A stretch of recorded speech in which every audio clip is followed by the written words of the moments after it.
छोटी छोटी जीत ही ज़िंदगी में बहुत बड़ी उपलब्धि और बहुत बड़े लक्ष्य तक पहुंचाती है। तो कभी कभी जीवन में कुछ छोटी छोटी चीज़ों से ही मोटिवेशन मिलता है कि हम आगे बढ़ते चलें, और कुछ अच्छा अगर होता है लाइफ में, एक पॉजिटिव चीज़ें अगर साथ में चल रही हैं, तो छोटी चीज़ें आपको बड़ी उपलब्धि तक पहुंचाने में बहुत बड़ा रोल प्ले करती है। एंड जैसे जैसे आप आगे बढ़ते हो अपने लक्ष्य तक, धीरे धीरे ही पहुंच पाते हो। कोई भी अचानक से हर एक दिन में ही कुछ भी नहीं होता। Hello everyone, welcome back to my channel Dhriti and mama lifestyle. Shri शिवाय नमस्तुभ्यम। Welcome to my new study blog. तो आशा करती हूँ कि आप सब बहुत अच्छे होंगे एंड बहुत अच्छे से अपनी अपनी प्रिपरेशन में लगे होंगे। जैसा कि सभी को पता है, टाइम बहुत कम है, लगभग अपने हाथ में 15 से 16-17 दिन बचे हैं। तो जितना हो सके अपनी प्रिपरेशन करिए। और मेरे दिन की शुरुआत हुई आज लगभग 5-5:30 बजे, और 5:30 बजे से मैं अपनी स्टडी चालू करी। कभी कभी ऐसा हो जाता ना कि बच्चे रात में अगर सो गए तो 1-8 घंटे रात में भी पढ़ लो, तो फिर सुबह उतना ज़्यादा अच्छे से नींद नहीं खुल पाती। और मैं 5:30 बजे ही उठी आज। और उसके बाद धृति के लिए लंच बनाया, तो वो स्कूल चली गई। एंड नहा के पूजा वूजा करने के बाद जो मेरा डेली का रूटीन होता है वही मैं अपना कर रही थी, क्योंकि अभी मैं जल्दी जल्दी अपने सारे काम फिनिश करने की कोशिश करती हूँ, क्योंकि जितना जल्दी फिनिश कर लूँगी उतना ही टाइम मेरे लिए बच जाएगा और मैं उतनी ही ज़्यादा स्टडी कर पाऊँगी। मुझे लगता है कि जो भी हाउसवाइफ, जो भी जिस भी फील्ड की, जिस भी गवर्नमेंट एग्ज़ाम की प्रिपरेशन कर रही होंगी, तो मुझे लगता है कि उनको सबको, अगर वो एक बच्चे की या फिर 2 बच्चों की माँ है, उनको तो बहुत ज़्यादा प्रॉब्लम फेस करके ही अपने स्टडी को टाइम मिलता होगा, और सब कुछ करने के बाद ही जो टाइम बचता है उसमें ही कर पाती होंगी। जैसा कि जिनके जिनके बच्चे होंगे वो इस प्रॉब्लम को बहुत अच्छे से समझ सकती हैं। तो जीवन में समस्या को समस्या की तरह अगर देखेंगे तो हम परेशान हो जाएंगे। तो उसमें एक लक्ष्य, एक चुनौती, एक ये समझ के कि मेरे लिए ये बहुत बड़ा चैलेंज है कि मैं इससे कैसे अपने लिए टाइम, अपने लिए कुछ भी कर पाने के लिए कर सकती हूँ कि नहीं। तो ये समझ के अगर चलेंगे तो आपको समस्याएं भी समस्या जैसे नहीं लगेगी, और आप उस चीज़ों से निकल पाओगे। और अगर आप किसी भी प्रॉब्लम्स के लिए सोचो कि ये मेरे साथ दिक्कत है, मेरे साथ ये प्रॉब्लम है, तो आप कुछ भी नहीं कर सकते। तो जीवन में समस्या को समस्या की तरह मत लीजिए, और एक चुनौती, एक टास्क समझ के अपने जीवन में आप आगे बढ़िए कि मेरे लिए ये बहुत बड़ी चुनौती है कि मुझे इसको पार करना है, आगे बढ़ना है। तो अभी अपना जॉब की, मेरा वर्ग 3 की प्रिपरेशन, जैसा कि सभी जानते हैं कि मैं एमपी से हूँ, और एमपी टेट वर्ग 3 और 2 की एग्ज़ाम की प्रिपरेशन कर रही हूँ।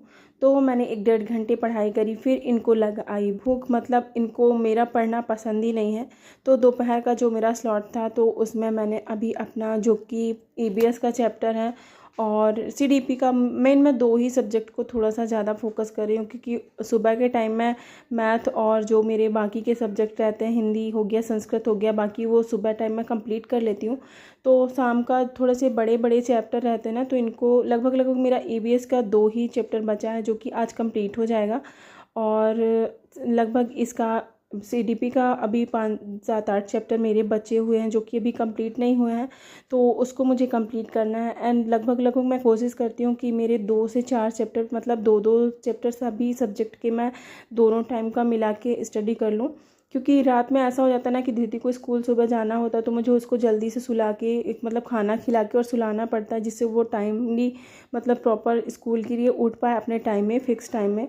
तो देखिए, मैं पढ़ रही थी और रूम की हालत बच्चों ने ऐसे कर रखी है, मतलब कुछ भी सामान कहीं भी, मतलब इनको इतने सारे खिलौने ला के दे दो ना, तो लास्ट में इनको खेलना, जो कि दवाइयाँ हैं, बर्तन हैं घर के, तो उनको उन्हीं चीज़ों से खेलना है। तो घर को ऐसे बिखरा देते हैं, मतलब अगर शांति से पढ़ना है भी है ना, तो इनको कुछ ना कुछ मुझे देना होता है कि लो भैया तब तक खेलो, कुछ भी ख़राब करो, मतलब तब तक बिज़ी रहो, तो कम से कम 1-8 घंटे ही पढ़ लूँ। क्योंकि दोनों बच्चे अगर इकट्ठा जगते रहते हैं तो फिर पॉसिबल ही नहीं हो पाता कि मैं अच्छे से अपनी पढ़ाई कंप्लीट करूं।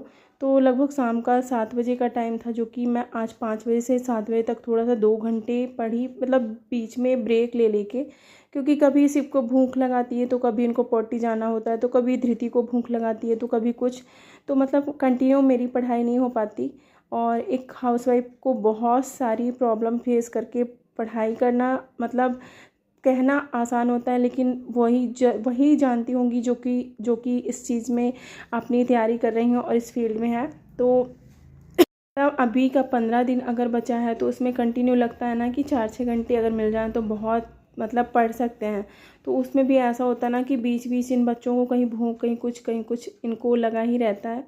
और शाम का टाइम था, फिर मैं आ गई शाम को खाना बनाने। तो अभी आने लगी है चना की भाजी, जो कि मेरे मतलब रात शाम को आई थी, तो मैं सोची रात में ही बना दूँ, क्योंकि सुबह तक ना कभी कभी ऐसा होता है कि ये ख़राब दे देते तो ख़राब हो जाती है। तो मैं रात में इसको चना की भाजी बना रही थी, जो कि मतलब आधे लोग तो चना की भाजी खाएंगे, आधे लोग सब्ज़ी खाएंगे। तो मैंने सब्ज़ी भी बनाई थी और चना की भाजी भी।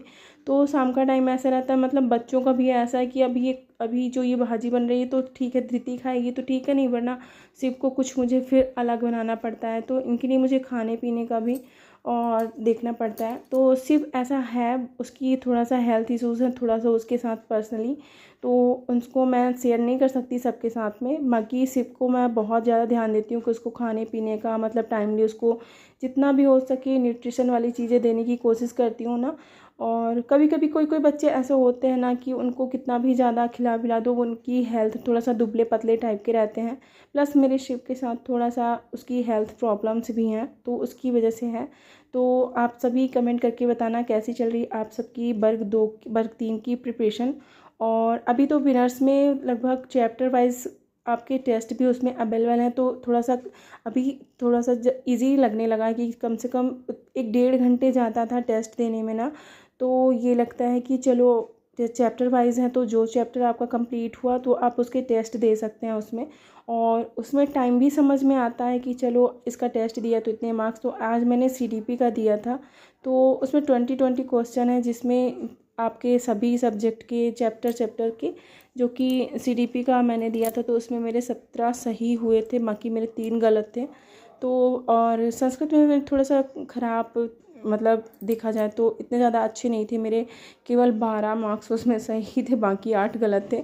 तो जो मेरा पोर्शन थोड़ा सा कंप्लीट नहीं है या फिर वीक है, मैं उसको थोड़ा सा फोकस करती हूँ, क्योंकि जो चीज़ें नहीं पढ़ी हैं उनको अगर टेस्ट दो तो फिर वो कंप्लीट नहीं होता है। तो CDP का मेरा लगभग पोर्शन कंप्लीट हो गया है, और 2-4 चैप्टर बचे हैं जो, तो उनको मैं 2-3 दिन में कंप्लीट कर लूँगी। एंड उसके बाद लगातार टेस्ट और जितना भी हो सके मैराथन क्लास देखूँगी, क्योंकि अभी फिर से थ्योरिकल पढ़ने के लिए टाइम नहीं है, और ना मैं अब दोबारा रिवीजन करूँगी थ्योरी वाली चीज़ों को। सिर्फ उसमें टेस्ट देना है, जितने भी विनर्स के हैं तो मैंने जो परचेस किए थे टेस्ट, सिर्फ उनको टेस्ट लगाऊंगी। और देखते हैं, 1-1.5-2 महीने की मेरी प्रिपरेशन है, ज़्यादा मैंने इसकी प्रिपरेशन नहीं करी है वर्ग 3 की, क्योंकि सभी जानते हैं कि मैं सिलेक्शन एग्ज़ाम की प्रिपरेशन कर रही थी वर्ग 2 की। और अभी मैं लगभग 1-1.5-2 महीने से, जब से नोटिफिकेशन आया है तब से मैंने वर्ग 3 की भी प्रिपरेशन चालू कर दी है। तो और बच्चे फैमिली और सब कुछ संभालने के बाद हाउसवाइफ होने के साथ साथ मैं अपनी प्रिपरेशन कर रही हूँ, तो इतना ज़्यादा मेरा परफॉर्मेंस अच्छा नहीं आ रहा है। वैसे अपने से प्रिपरेशन करना आपके हाथ में है, बाकी जो होगा वो देखा जाएगा। तो अगर ब्लॉग अच्छा लगा हो तो लाइक करिएगा, एंड नए हैं तो सब्सक्राइब करिएगा।